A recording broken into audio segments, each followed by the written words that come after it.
Put the needle on the record. Brunson stops on a dime, launches. Oh yeah! Jalen Brunson buries it.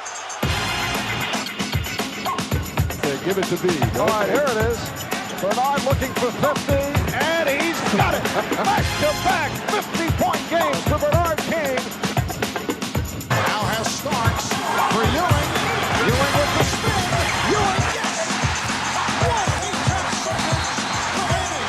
The Knicks lead by 1. Well, it's that time of year. It's the time to talk about NBA free agency, and the NBA free agency is abound. We got New York Knicks news. We got Mitchell Robinson news. We got to discuss the center position. Oh, it's just going to get ugly and ugly quick. Speaking of ugly, Mitchell Robinson has just agreed to a 3-year, $47.4 million deal with the Boston Celtics. The longest tenured Knick, and only one of the 2 rotational players originally drafted by the Knicks, Miles McBride being the other, I should rephrase that, has moved on. And we've seen this coming. In 8 seasons with the Knicks, Robinson averaged 7.5 points and 8 rebounds in just under 24 minutes. In the past several seasons, 60 games was probably the most you would see Mitchie the Kid. He battled injuries throughout most of his career. In the playoffs, he averaged 4.8 points per game at 5.5 rebounds and only 13.9 minutes. He did break his pinky, or actually he broke the I don't remember what he broke, the metatarsal all the way down from his pinky to his wrist. We still haven't gotten any clarification on how that happened. But like I said, he did average 4.8 points and 5.5 rebounds in 13.8 minutes. It leaves a dearth at the Knicks center position, especially with Ariel Hukporti not getting that qualifying offer by the Knicks for $2.7 million. So which makes him an unrestricted free agent now. Well, when you brought back Jose Alvarado, and you brought and listen, I'm in 100% agreement with bringing back Alvarado. I really am, because I think his role is going to expand this upcoming season. He is a guy that I think you are going to see on the court with Jalen Brunson more and more. We saw it for the first time this year in that 29-point comeback when Mike Brown said, we got to mix this shit up. We got to do something different. So I see his defense, I see his tenacity, I see his three-point ability, and honestly, I see him being able to facilitate the ball to Jalen Brunson and get him to where he needs to be to score more. Thought that was a great move. Thought it was a good move to bring him back. Landry Shamet, that move to me was a no-brainer. Of course, we did bring back Landry Shamet on that 4-year deal. You had a guy that in the Cleveland series shot, 11 for 12 from 3? Shamet was a guy that when he came back from the injury really excelled this season at times. He had his ups, he had his downs, but he's a journeyman player who's found a home in New York. And like I said, he inked that 4-year deal with the Knicks, and I get it at 29 years old. He is another guy coming off the bench who can give you some defense. He's a guy that's coming off the bench, can give you some scoring. So I'm very excited about that as well. So like I said, you can't bring back the likes of Jose Alvarado. You can't bring back Landry Shamet, and you can't bring back the likes of Mohamed Diawara. And we talked about Mohamed a little bit.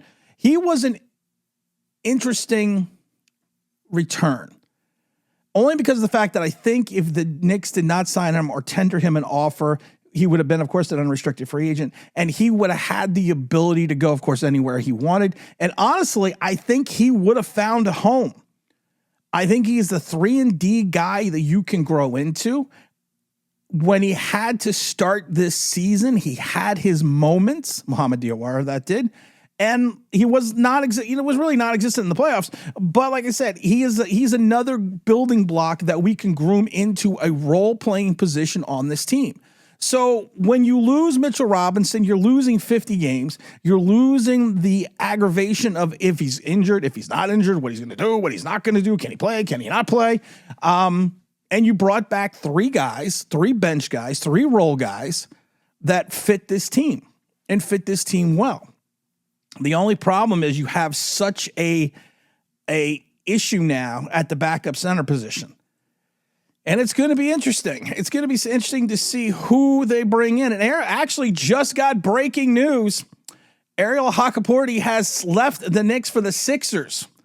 The backup center signed a 1-year, $3.4 million with the 76ers, which is about $1 million more than the minimum, making Hukporti the first official defector of the New York Knicks. This just came across the wire as well. So Hukporti has now gone to the Sixers. We now have Mitchie the Kid going to Boston. You knew this was going to happen. Like I said, I can't tell you that this, I can't tell you I'm surprised by this. I can't. And like I said, Ariel Hukporti to me was a guy like Mohamed Diawara. Hukporti, he's not going to give you much points. He's not going to give you much offense, but what he's going to give you is he's going to give you short minutes. He's going to give you the ability to rebound. He's going to give you some defense. He's going to give you some shot blocking.